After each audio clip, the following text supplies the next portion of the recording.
how to overcome difficulties in life. Paano nga bang gagawin natin? Act on your faith. Ang bawat tao ay may kani-kanyang measure of faith. So Jeremiah 29:11, ganito po sabi sa atin ng Panginoon Diyos. For I know the thoughts that I think toward you, says the Lord of hosts. Thoughts of peace and not of evil to give you a future and a hope. Hindi tayo dapat nawawalan ng pag-asa sa hinaharap. Faith is not something you know, but something you stand for. Kung ikaw ay may pananampalataya, mga minamahal ng Panginoon, hindi lang yung kailangan ba i-separate mo yung iyong nararamdaman sa iyong alam. Maraming pagkakataon, yung nararamdaman natin na naging ibabaw kaysa sa ating alam. Tayo po ay dinadala, tayo po ay driven, but what we feel, not what we know, not what about we know. Pag ikaw ay tunay na may pananampalataya, meron kang tatayuan.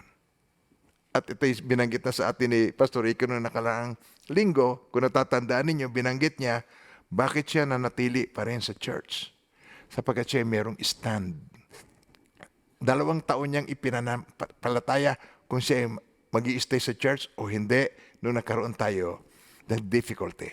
So kaya siya nanatili sapagkat siya nag-stand sa kanyang faith. It is not something you know, but something you stand for. Now, ngayon po titingnan natin ang 3 klase ng storm sa buhay ng tao. 3 kinds of storm in life. Una, storm we bring on ourselves. Napapansin niyo ba na maraming mga difficulties sa ating buhay, bunga ng ating mga desisyon? Ito po ang mabigat, minsan. Pero alam niyo po, mas better ito kaysa ang kinalalagyan natin ay desisyon ng ibang tao. It is better pa na meron tayong storm sa buhay natin, wala tayong sisisihin na iba. Mas masakit yung sisisihin mo pa, ibang nagdesisyon sa buhay mo. Amen po ba tayo doon? Pero tingnan natin itong isang ito.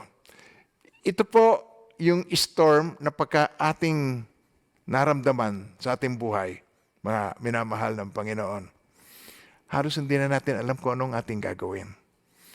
Tayo po ay nalilito sa ating kinalalagyan. Alam niyo ba ang storm?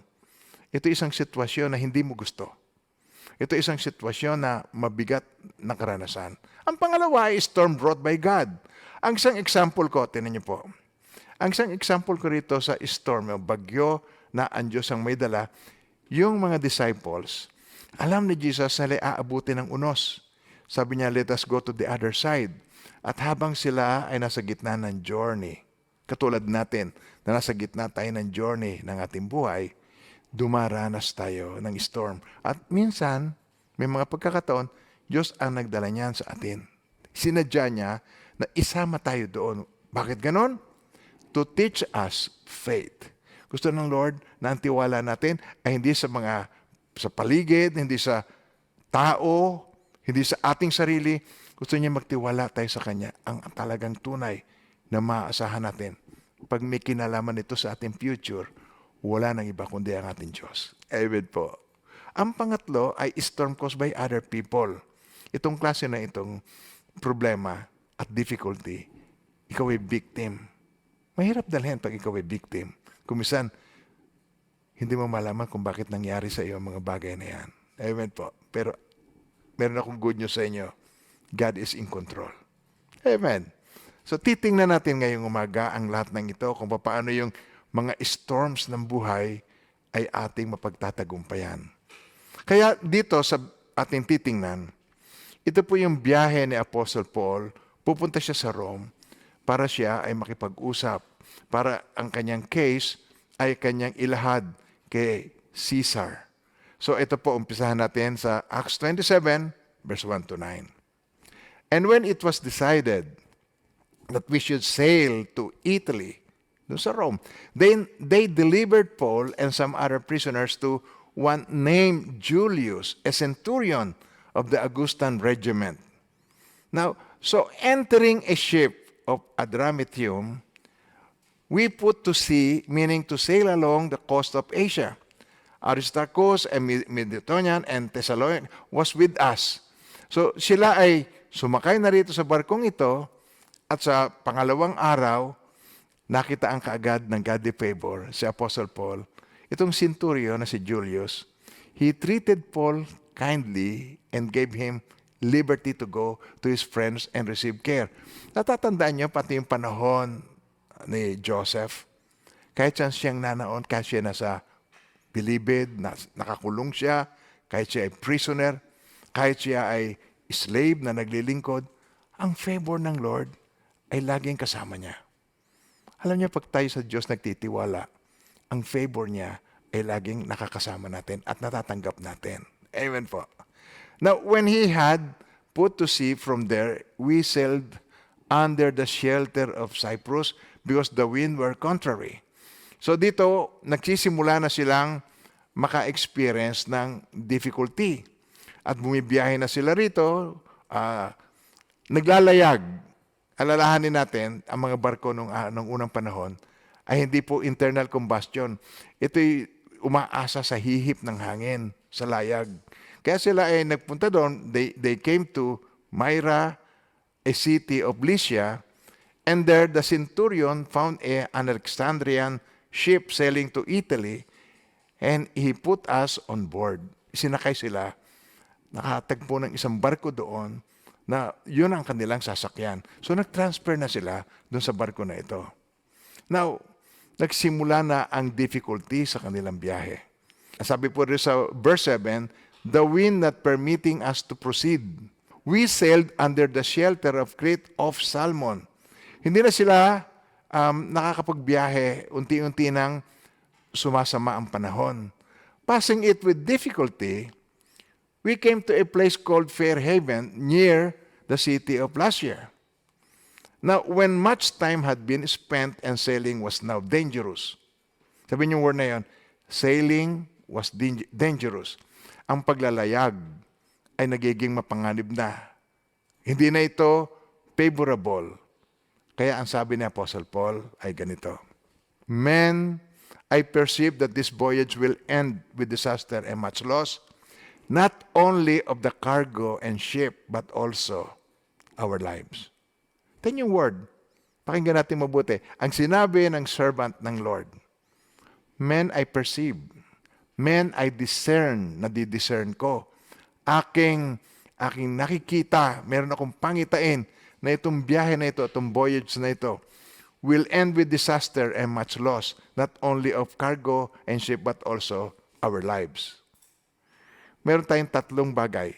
Titingnan natin po kung ano ang response ng mga tao sa sinasabi ng lingkod ng Diyos. Ang sabi ng lingkod ng Diyos, sa palagay ko, akin pong nadidiscern na itong paglalayag na ito, mauuwi sa disaster, mauuwi ito sa kapahamakan, ng kargo, ng barko, at ng ating buhay mga nganib. Tingnan nyo. Tatlong mistakes na dapat nating i-avoid. Tayo ay napapalagay sa isang mabigat na sitwasyon ng ating buhay dahil sa mga mistakes na ito. Una, listening to the wrong expert. Okay, sabay-sabay po, basahin natin. Listening to the wrong expert. Napakaraming tao gustong maging expert. Napakaraming tao gustong mag-advise sa iyo ng kung ano-ano kahit hindi nila alam. Napakaraming tao, copy-paste, kukuha ng isang bagay sa internet, ipe-paste doon sa kanilang group chat. Kahit sino, kukuhanin nila, ilalagay nila doon kung sino ang Antichrist, kung sino kung kailan ilalagay yung chips na ilalagay sa kamay, kung ano-ano, nasa end time na tayo, kung ano-anong mga binibigay at inilalagay doon sa atin because they listen to the wrong expert. Napakaraming gustong maging eksperto. Now, sa verse 11, tingnan niyo po, may sinabi sa Apostle Paul, but nevertheless, ito ang kalimitan, nevertheless, the centurion was more persuaded by the helmsman and the owner of the ship than by the things spoken by Paul. Sino si Paul? Siya ang servant ng Panginoon. Siya ang may direct connection sa Spirit of God. Siya ang binibigyan ng mensahe ng Panginoon. Pero, nevertheless, mas pinakinggan ng centurion ang helmsman. Ano yung helmsman? Ito yung nagdadrive ng barko. Driver siya ng barko. Siya yung mahawak ng timon. Sa Tagalog po yan, timonero. Okay, kaya Kung kayo ang nasa kalagayan ng centurion, tinan niyo po, sino ang pakikinggan mo? Si Apostle Paul na hindi mo kilala. Alam mo, servant siya ng Diyos. Pero ang pakikinggan mo ba, itong timonero? Ang timonero, trabaho niya yon. Alam niya ang dagat. So, siya ang nagmamaneho ng barko ng maraming taon. At yung owner ng barko, alam din niya, siyempre, pag-iingatan niya ang kanyang barko. Kung kayo man na nasa kalagayan ng centurion, don't be hard on him. Maaring ang pakinggan ninyo, yung helmsman at saka yung owner of ship, sa halip na si Apostle Paul. Nakukuha niyo ba ang sinasabi ko? Pero ang tinitingnan natin dito, pagdating ng takdang panahon, alin ba ang nangyayari? Yung sinabi ng lingkod ng Diyos o yung sinabi ng iniisip natin na expert? Amen po. So, ang pangalawa na ating pagkakamali ay ito. Listening to majority's opinion. Iniisip natin, pagka nakararami ang nagsasabi o nakararami ang gumagawa ng mga bagay, nakikigaya tayo. Now, sa verse 12 ng Acts 27, and because the harbor was not suitable to winter in, hindi raw maganda na doon magpalipas ng taglamig sa lugar na yun na kinalalagyan nila. So the majority advised to set sail from there also, if by any means they could reach, kung anumang pagkakataon, makarating sila, maabot man lang nila ang Phoenix, a harbor of Crete, opening toward the southwest and northeast, and winter there. Doon sila magpapalipas ng winter. Mas maganda ang lugar na yon. So, umaasa sila doon. Kaya, ang majority, yun ang gusto nila. Doon sila makarating sa Phoenix, hoping na makakarating sila. Amen po ba tayo? Tatandaan natin, noong panahon yun, wala pang pag-asa. Wala pang GPS. So, hindi mo nalalaman kung kailan kayo dadaanan ng bagyo o ano man ang mangyayari sa inyo sa paglalayag. Amen po. At hindi lang yun. Ang sinasakyan mong bangka, umaasa sa hangin, sa takbo ng hangin. Now, ang pangatlong pagkakamali natin, tayo bilang tao, relying on our feelings. Nagre-rely tayo sa ating nararamdaman. Ilan sa inyo ang nagre-rely sa nararamdaman niya? Ilan sa inyo nagkamali dahil sa nararamdaman niya? Pakitaas ang kamay. Hindi po ba? Meron kang nararamdaman at yung feelings mo ay very strong. Kaya susunod ka doon. Now, sabi sa Jeremiah 17:9, the heart is deceitful above all things and desperately wicked. Who can know it? Kaya tayo, kung nagre-rely tayo sa ating nararamdaman, medyo hindi maganda ang ating magiging sitwasyon. Ilang beses ka nang ipinahamak ng iyong nararamdaman? Ilang ka nang ipinahamak ng iyong palagay? Amen po. Huwag ka na tumingin sa iyong katabi. Pero yan ang nangyayari sa ating kalimitan. Pinapahamak tayo dahil tayo umaasa sa ating nararamdaman, sa ating kalooban. Now, sa verse 13 po, ating titingnan dito na ganito po ang nangyari. When the south wind blew softly, ito malumanay ang hihip. Pabor na pabor ito sa layag. Supposing that they had obtained their purpose, putting out the sea, they sailed close to Crete. Sabi po sa Tagalog Bible, tinan niyo po, umihip ng marahan ang hangin buhat sa timog, kaya't inakala nilang maaari na silang maglayag. Isinampan nilang angkla, na may bay na sila sa dagat. Inakala nila. Isa pa, inakala nila. Ilang beses tayo pinapahamak ng ating naakala. Amen. Kaya, naglayag sila. Hindi ko sila masisisi. Hindi. Kaya lamang ang karanasan na dinanas nila ay makapagtuturo sa atin sa ating present situation ngayon. Kaya yan ang ating tinitingnan. Tingnan niyo po. Nung inakala nila, sinabi ni Apostle Paul, tayo ay maaring mapahamak. Sinabi niya yung napiperceive ko sa aking heart, mapapahamak tayo. Now, not long after, a tempestuous headwind arose called Euroclydon. Dumaan sila sa isang unos.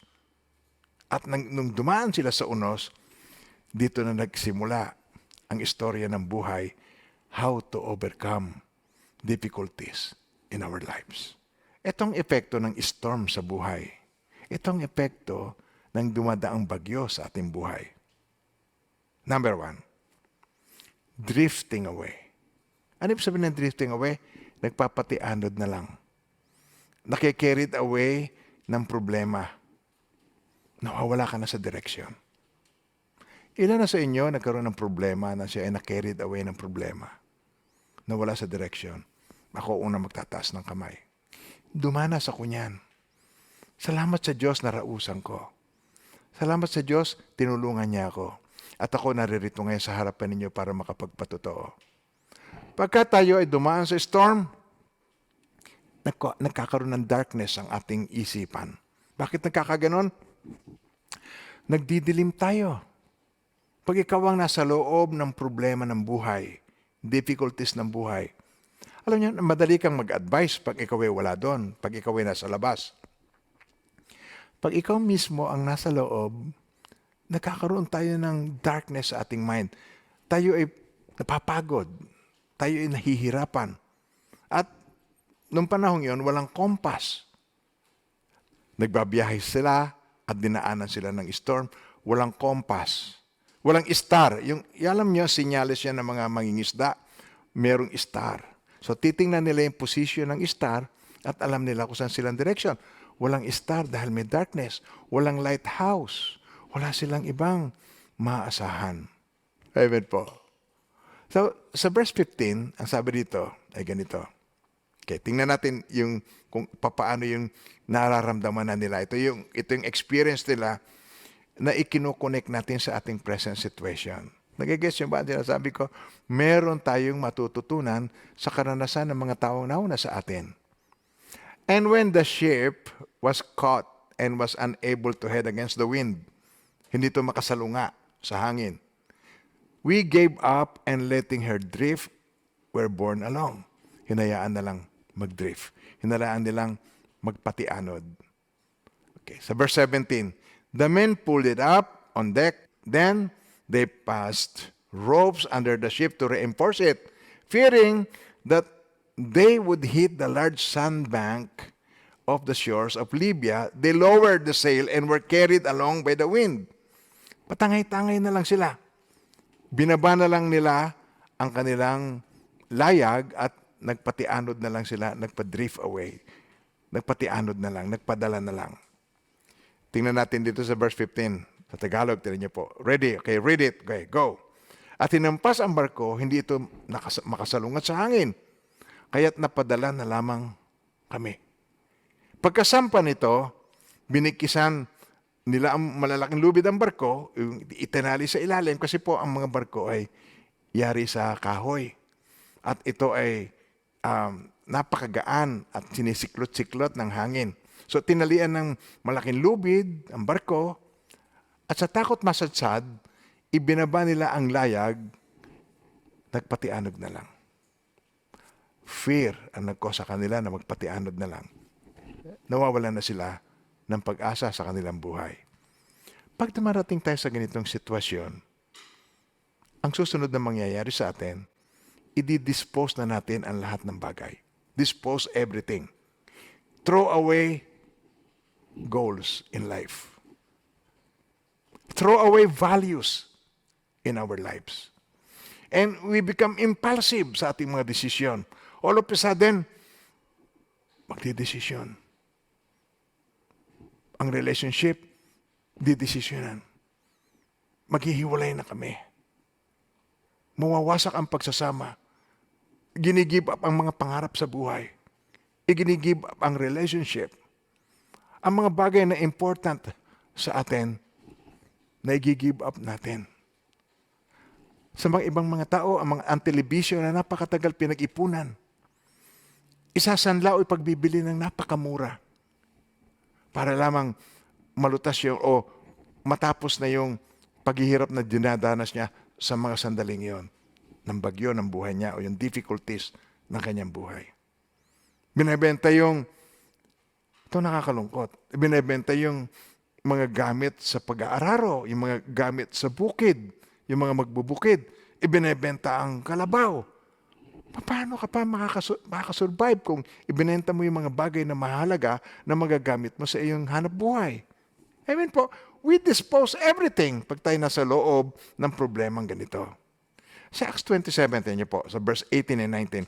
And because we were exceedingly tempest-tossed, the next day, they lightened the ship. Gusto nilang pagaangin yung daladala ng load. Kahit pa paano man lang makasurvive. Pantawid gutom. They lightened the ship. On the third day, they threw the ship's tackle overboard with our own hands. Yung mahalagang gamit ng barko, nagsimula na nilang ipagtatapon sa dagat. Hindi ba ganito ang nangyayari pag tayo ay nagiging desperate na sa sitwasyon ng difficulties na kinakaharap natin sa ating buhay? Patuloy ang nangangalit ng bagyo, kaya't kinabukasan sinimula lang itapon sa dagat ang mga kargamento. At nang sumunod na araw, itinapon din nila ang mga kagamitan ng barko. Yun ay mahalagang bagay. Kaya yun ay kargamento, yun ay dadalhin nila from one end to another end sa kanilang destination. Ang mahalagang bagay na inimpok, pinagtiyagaan, pinagtipunan, natatapon ang mga bagay na mahalaga sa buhay kasama ang relationship. So, ito po ang effects ng storm. Drifting away, disposing everything, and we become hopeless. Sabi sa Acts 27:20, now when neither sun nor stars appeared for many days, and no small tempest beat on us, hindi ito small thing, all hope that we would be saved was finally given up. Nagiging hopeless. Nawawalan ng pag-asa. Mga minamahal ng Panginoon, sana po ay matapos na itong ating problema sa COVID. Nawa ay matapos na itong ating mga dalahin. Pero mga minamahal ng Panginoon, apektado ang economy. Apektado ang kabuhayan ng mga tao. Lahat tayo ay nagdaranas ng mga difficulties na ito. And some people become hopeless dahil kulang ang pananampalataya sa Diyos. Amen po. Tingnan po, sabi sa Tagalog, matagal na di namin nakita ang araw at ang mga bituin at di humuhupa ang napakalakas na bagyo. Ang tagal ng atak. Kaya't nawalan na kami ng pag-asang makakaligtas pa. Yung pag-asa, pag ito ang nawala sa iyo, lalabo na ang pag-iisip, hindi tayo makakapag-isip ng maayos upang tayo makaahon sa ating kinasasadlakan. At ako po ay nagpapasalamat sa Panginoon. I thank God na kayo po'y kasama ko ngayong araw na ito. Papasalamat pa ako na kayo ginagamit ng Panginoon. Kasama ko kayo upang aking pong i-share sa inyo ng ating Panginoon Diyos. God is in control. Ulitin niyo yung word na yun. God is in control. Sabay-sabay po, malakas. God is in control. And God has a plan. May plano ang Diyos. Ang lahat na nangyayari sa ating buhay, may plano ang Diyos. May plano ang Diyos sa akin. May plano ang Diyos sa iyo. May plano ang Diyos sa iyong katabi. Amen po. At salamat sa Diyos tayo magkakasama para ma-share ko sa inyo. Sa edad kong ito na 70 years old na maraming dinana sa buhay, ang dami kong ma-share sa inyo at mapapatunayan sa inyo, mapatutotoo ko sa inyo, God is in control and God has a plan in my life. At kung ganun siya sa akin, ganun din siya sa inyo sapagkat walang tinatangi ang Panginoon. Ito ang kanyang sinabi mismo, sa kanya nang galing. Jeremiah 29:11, basahin po natin. For I know the thoughts that I think toward you, says the Lord. Thoughts of peace and not of evil, to give you a future and a hope. Ako lamang ang nakakaalam ng mga panukala na inihanda ko para sa ikabubuti ninyo. Ang panukala ay plano. Alam ng Diyos pero hindi ko alam. Alam ng Diyos pero hindi mo alam. Amen ba tayo doon? Eh may tiwala ka ba sa Kanya? Yun ang katanungan. Sabi dito, for I know the thoughts that I think toward you, says the Lord, thoughts of peace and not of evil, to give you a future and a hope. Alam niyo ba na ang araw na ito ay future ng kahapon? At nung kahapon ay meron tayong pinagdaanan at ngayon ipinapatotoo na lang natin. Alam niyo ba na ang ngayon ay meron future? At pagdating ng future na yon, ang ngayon na dinaranas natin ay ipapatotoo na lang natin sa future. Na ang Diyos ay mabuti, pinag-ingatan niya tayo at tinulungan tayo. Parang mamamatay, hindi namatay. Parang malulugi, kumita. Parang makararanas ng broken life, broken hope, broken future. Pero look at me today, hindi. Kung ganyan ang nangyari sa buhay ko, hindi nagtatangi ang Diyos, makakaasa ka rin sa Kanya. Amen po. For I know the thoughts that I think toward you, says the Lord. Siya nakakaalam. Thoughts of peace and not of evil, to give you a future and a hope. Pag nawala ang iyong hope sa iyong future, dinisregard mo lamang ang Diyos. Hindi mo lamang siya pinagtiwalaan pag nawalan ka ng pag-asa. Sabi mo sa katabi mo, huwag tayong mawawalan ng pag-asa. Nandiyan lagi ang Panginoon na nakatunghay sa ating lahat. Amen po. Now, tinan niyo po, verse 29. Tuloy natin ang ating istorya ng kanilang paglalayag. Then fearing lest we should run aground on the rocks. Bahura na ito. Pinakadelikadong bagay sa bangka noong unang panahon ay bahura. Alam niyo ba pag nabahura, masisira ang baol. At yan ay madaling mawasak, madaling mabiyak. At pag nabiyak yan, lulubog ang bangka, kinasasakit, nilalagyan nila. Mga minamahal ng Panginoon, they drop 4 anchors para sila ay pumirme. Yung angkla, ibinaba nila from the stern and prayed for day to come. Alam niyo, pagka sa ganitong mga pagkakataon, dito malalaman kung ikaw ay nasa tamang relihiyon ng iyong buhay. Sapagkat sa ganitong pagkakataon, pag ikaw ay nag-pray, ibig sabihin, umaasa ka na meron Diyos. Kahit anong prayer mo, kasabi mo, Diyos, kung ikaw ay totoo, iligtas mo ako. Kahit ganun ang panalangin mo, ay ino-honor ng God. Bakit ganun? Sapagkat binanggit mo na meron Diyos. Diyos, kung ikaw ay totoo, di ibig sabihin naniniwala kang meron. Natutuwa na ang Diyos sa iyo. Akala mo ba nagagalit ang Diyos sa ganung uri ng panalangin? Ino-honor niya ang kahit anong approach mo at kahit anong level ng iyong faith palapit sa Kanya. Amen? From the stern, and then prayed for day to come. Nawa ay mag-umaga na. Amen. Sa takot na mabagok, tingnan niyo po sa batuhan, inihulog nila ang 4 na angkla sa huli ng barko at ipinanalangin. Mag-umaga na sana. Ano? Sa ating dinaranas ngayon, malapit na nating makita ang umaga at tayo umaasa. Ipanalangin natin, Lord, mag-umaga na sana. Matapos na sana ang mga dinaranas namin. Matapos na sana, Panginoon, ang dinaranas ng sangkatauhan. Nawa po, Panginoon, sa halip na ang tao ay matakot, sila po, Panginoon, ay magsikap na lumapit sa iyo. Sa pangalan ni Jesus. Amen. Hebrews 6:19-20. Kaya tingnan po natin. The hope we have as an anchor of the soul. Sabi niyo word na yun, anchor of the soul. Angkla ng ating kaluluwa. Both sure and steadfast, and which enters the presence behind the veil. Where the forerunner has entered for us, even Jesus, having become high priest forever, according to the order of Melchizedek. 3 anchor of life. Ito yung angkla ng ating buhay na pwede tayong magtiwala.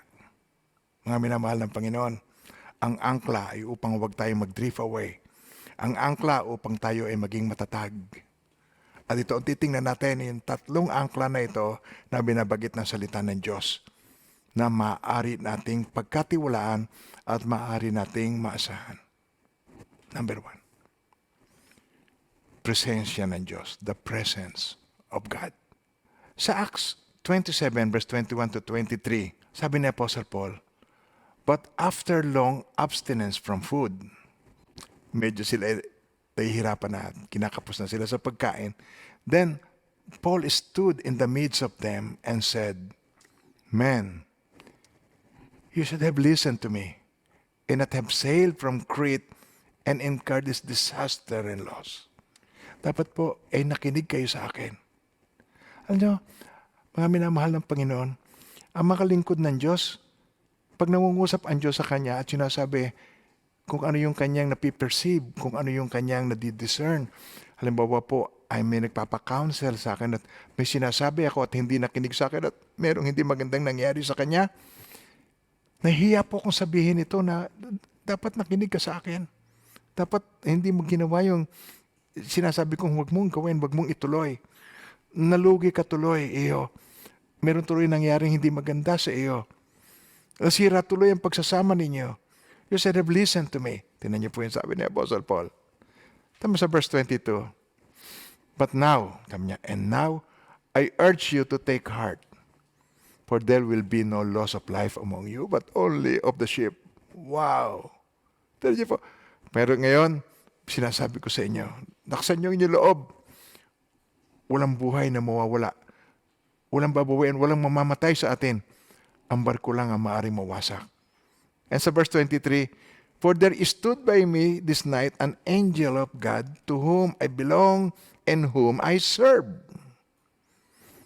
Sinabihan ako ng anghel kagabi at sinabi niya sa akin itong mga bagay na ito. Mula sa Diyos na kinabibilangan ko at mula sa Diyos na pinaglilingkuran ko. Imagine niyo ba kung kaano ka madamdamin ang sinalita na ito ni Apostle Paul na itong mga naglalayag na ito na hindi mananampalataya, na hindi nakinig sa kanya, nakita natin yung reaction ng mga sailors. Reaction ng ibang mga preso. Sila ay nagpapanik. Habang si Apostle Paul, kalmado na pinagmamasdan sila at sila ay binibigyan ng lakas ng loob upang maging matibay at wag sila mawalan ng pag-asa at wag masiraan ng loob. Now, alam niyo po mga minamahal ng Panginoon, yun ang very reason kung bakit nung isinilang ang Panginoong Jesucristo. Ang pangalan na ibinigay sa kanya ng angel, Emmanuel. Ang ibig sabihin ng Emmanuel, God with us, Emmanuel. Yung El, God, Eman. With man is God. Kasama natin ang Diyos. Amen po. Ang pagkakasama natin ng Diyos, hindi laki ng problema ang pinag-uusapan natin. Gano'ng kadakila ang kasama natin. Gano'ng kamakapangyarihan ang kasama natin. Siya ay Diyos, Emmanuel. Amen po. Ang una, the presence of God. Na nangako hindi niya tayo iiwan, ni pababayaan man. Ang Holy Spirit nangusap, I will never leave you nor forsake you. I am with you till the end of the age. Sinabi rin niya kay Joshua, ako'y kasama mo. Hindi kita iiwan, ipababayaan man, laksan mo ang iyong loob. Magtatagumpay ka. Now, ang purpose ng Diyos, ang pangalawa. This will lead us now to the purpose of God. Ano ang purpose ng God sa buhay mo? Ano ang purpose ng God sa buhay ko? Sabihin mo sa katabi mo, meron. May purpose ang Diyos sa buhay ko. Sabihin mo sa katabi mo, please. May purpose ang Diyos sa buhay ko. Now, tingnan niyo po. Sabi dito sa verse 23 and 24. For there stood by me this night an angel of God to whom I belong and whom I serve. Okay. Sabi niya yan to, saying, do not be afraid, Paul. You must be brought before Caesar. Purpose. Ang purpose ng God, kinakailangan kang humarap doon. You must be brought before Caesar. And indeed, God has granted you all those who sail with you. Pati ang mga kasama niya. Kung mayroong safest na makakasama, mga minamahal ng Panginoon, hindi anting-anting. Hindi yung mga bagay na mananangan ka sa mga things at inaakala mo, yun ang magliligtas sa iyo. Kung meron na maasahan ka, na makakasama mo, mga minamahal ng Panginoon, na magbibigay ng safety sa iyo, yun ay wala ng iba kundi ang lingkod ng Diyos. Pagkakasama mo ang lingkod ng Diyos, nasa safe side ka. Kung ano ang plano ng Diyos dun sa kanyang lingkod, damay ka. Kung pag-iingatan ng Diyos, kung yung purpose ng Diyos gagawin niya doon sa kanyang lingkod, at kasama ka niya na makararating kung saan nais ng Diyos na dalhin ang lingkod niya. Kaya alam niyo, ini-encourage ko ang bawat isa sa inyo. Kung kayo pa ay hindi pa kasama sa ating mga care group, sa mga small group natin, alam niyo, ang safest place na pwede mong kabilangan ay makasama mo ang mga lingkod ng Diyos. Sumama ka sa kanila. Sabi rito, do not be afraid, Paul. You must be brought before Caesar. And indeed, God has granted you all those who sail with you. Ang pinaka-safe ay ang makasama mo ang lingkod ng Diyos. Lalo na kung ang lingkod ng Diyos ay tatay mo. Kung airpat mo ay lingkod ng Diyos, safe ang pamilya. Nakukuha niyo ba sinasabi ko? Kung ang neighbor mo na lumalapit sa iyo, na nag-i-encourage sa iyo, mag-attend po kayo ng care group, sumama po kayo. Alam niyo, ang care group ay ipinangangako ko sa inyo na grupo ng mga tao, na mga imperfect din na katulad mo. Pero isang bagay ang sigurado ko. Sila ay naghahanap sa Diyos. Sila ay nagtitiwala sa Diyos. At sila ay makakasama mo sa pananalangin sa anumang dalahin na meron po kayo.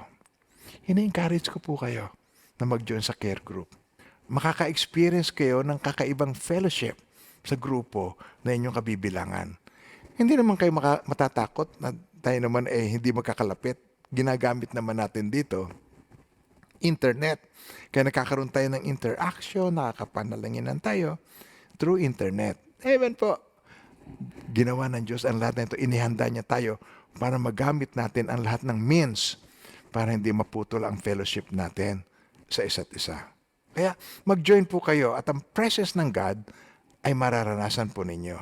Amen po. So una, yung presence ng God. Pangalawa, yung purpose ng God na ang bawat isa sa atin ay may purpose ang Diyos at hindi nagbabago. Ano man ang danasin ko, alam niyo po, ang plano ng Diyos hindi nagbabago. Si Apostle po sabi niya, maaring maubos lahat ang kargamento. Maaring mabasa ka sa magdamag at ikaw ay maginaw. Pero iho, ang plano ko sa buhay mo ay hindi nagbabago. Kung sinabi ko sa iyo noon, I'm going to use you. Kahit anong sitwasyon, kahit ngayong panahon ng COVID, hindi humihinto ang Panginoon sa akin. God is still using me. At ako ngayon ay naghatid sa inyo ng mensahe niya at ginagamit lang niya ako na tagapagsalita at kayo po, siya ang nangungusap. Yan po ang dinaranas natin ngayon. Kaya kung meron kayo na-experience ngayon na, bakit ganito ang na-experience ko? Bakit ako nakakaroon ng kapayapaan? Bakit ako naiiyak na hindi ko naman maintindihan? Bakit ako naiiyak? Sapagkat ako nagsasalita, pero ang Diyos, siya ang nangungusap. Kung sinabi niyang He's going to use me, ginagamit pa rin niya ako. Hindi nagbabago ang kanyang plano. At ikaw man, gagamitin ng Panginoon ang iyong lugar na kinalalagyan. Yan ang iyong area of responsibility kung saan ikaw ay gagamitin ng Panginoon. Amen po. Ito po yung angkla. Ibig sabihin ng angkla, ito po ang makapagpapahinto na tayo mag-drift away. Ito po ang makapipigil upang tayo ay mag-backslide. Kung tayo ay manatili sa ating track, kung saan tayo ay nais ng Panginoon. Presence, purpose, at ito, ililid niya tayo sa promise of God. Pangako ng Diyos.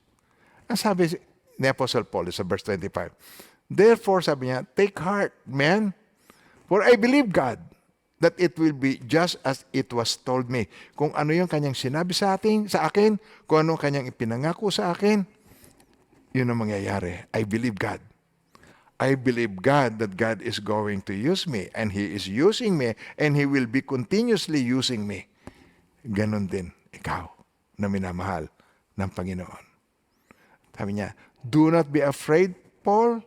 You must be brought before Caesar and indeed God has granted you all those who sail with you. Pagkasama mo ang lingkod ng Diyos, mga minamahal ng Panginoon, nakaka-bless pagkasama mo ang lingkod ng Diyos. Lalo na tatay mo o nanay mo ang lingkod ng Diyos na kasama mo sa bahay. Hindi ka ba nagtataka? Kahit ano mangyari, kahit ano ang pakanan ng kaaway will just pass over. Ang dami ng pinagdaanan ang family na overcome. Ano ang dahilan? Dahil God is in control. And God has a plan. Amen. Sabi rin sa verse 29, then fearing lest we should run aground on the rocks, they dropped 4 anchors from the stern and prayed for day to come. Yan ang pinaka-the best na magagawa natin, mga minamahal ng Panginoon. Manangan tayo sa presensya ng Diyos. Amen. Manangan tayo sa purpose ng Diyos. May purpose ang Diyos. Amen. At manangan tayo sa mga pangako ng Diyos. Kahit ano mangyari, tutuparin niya ang kanyang pangako. Ang Diyos ay hindi magsisinungaling kahit kailan. Pag sinabi niya, ito'y kanyang gagawin. Kaya dito po sa verse 39, sa ating po pagpapatuloy, na when it was day, they did not recognize the land. But they observed a bay with a beach, unto which they planned to run the ship, if possible. And the rest, some on board, some on broken pieces of ship. Yung mga pira-pira sa mga kahoy, parang timbulan, nag-float sila. And it was that they all escaped safely to land. Ligtas silang lahat, tulad ng pangako ng Diyos. Walang pasubali. Pag ang Diyos ang nangako sa ating lahat, ito'y kanyang tutuparin. Tingnan nyo, kung tayo nanalig sa Panginoong Jesucristo, sabi rito ay ganito sa John 1:12, but as many as receive Him, to them He gave the right to become children of God, to those who believe in His name. Kung tayo anak, edi tayo tagapagmana ayon sa kalooban ng Diyos. Walang pasubali. Ang pangako ng Diyos ay para sa kanyang mga anak. Amen po, mga minamahal ng Panginoon. Ito ay maaasahan natin. Wala tayong dapat ipag-alinlangan. Matagal na panahon at narating natin ang ating kinalalagyan. Ang future ng kahapon ay ngayon. Nakita po natin kung paano tayo pinag-ingatan ng Diyos nung nakaraan. At kung tayo ay pinag-ingatan ng Diyos nung nakaraan, yun ay nakaraan na. But we have a brighter future than our past. Kaya, tingnan niyo po, do not control your past and do not control your future. It will affect your present. Ngayon, ang pag-asa ay huwag mawawala sa atin. Sa Hebrews 6 verse 19 to 20, the hope we have as an anchor of the soul, both sure and steadfast, which enter the presence behind the veil, where the forerunner has entered for us, even Jesus, having become high priest forever according to the order of Melchizedek. Ang Panginoong Jesucristo ay nakaupo ngayon sa kanang kamay ng Diyos at siya ay patuloy na nananalangin. Siya ang ating high priest, patuloy na nananalangin. Isa pa, patuloy na nananalangin. Hindi mitigil. Patuloy na nananalangin. Hindi natutulog. Patuloy na nananalangin. Hindi awit lang yun. Natutulog ba ang Diyos? Hindi. Hindi tumitigil. Patuloy na nananalangin sa iyo, sa akin, sa ating lahat. Ano man ang daanan nating difficulty sa ating buhay, God is in control. God has a plan. And God has promised us. He will never leave us nor forsake us. Maasahan natin ang Panginoon.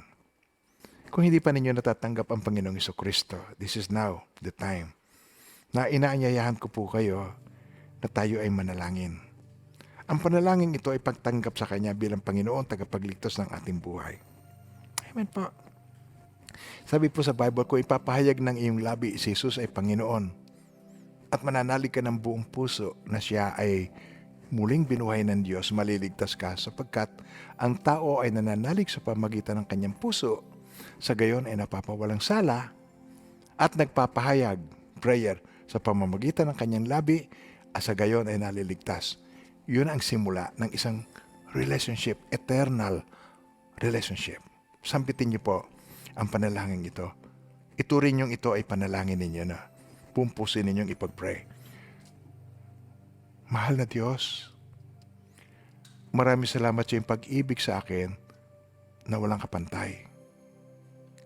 Maraming salamat po sa lahat ng aking pinagdaanan Ngayon ko napatunayan, ako'y hindi mo iniwan, ako'y hindi mo pinabayaan. Kaya sa oras na ito, binubuksan ko po ang aking puso. At inaanyayahan ko po kayo, Panginoong Hesus. Lord Jesus, manahan ka sa aking puso, tinatanggap ko po kayo, buong puso at kaluluwa, bilang aking Panginoon, tagapagligtas at hari. Maraming salamat po. Sa buhay na walang hanggan ay pinagkaloob mo sa akin. At maraming salamat po sa pangako mo na ako hindi mo iiwan, ipababayaan man. At maraming salamat po. Ako po ay may assurance na naman ang danasin ko, mapagtatagumpayan ko to sa iyong pangalan. Thank you, Lord. We give you all the praise, all the glory, all the honor. In Jesus' name, amen. Praise God. Matapos niyo po yung pag-pray to, pag merong kumontak sa inyo, pag meron po nag-anyaya sa inyo, mag-join kayo ng small group. In-encourage ko po kayo na mag-join. Ito po ang pinaka-safe na lugar. Kasama mo ang mga lingkod ng Diyos, kasama mong mananalangin. Amen po. Tanggapin po ninyo ang mga pagpapalang ito by faith. Taas po ninyo inyong mga kamay ng buong pagpapakumbaba sa Diyos. And now may the Lord God bless you and keep you, and may His face so shine upon each one of you and be gracious to you. His countenance be upon you and bring you peace. In the name of the Father, and of the Son, and of the Holy Spirit, in Jesus' mighty name. Amen and amen.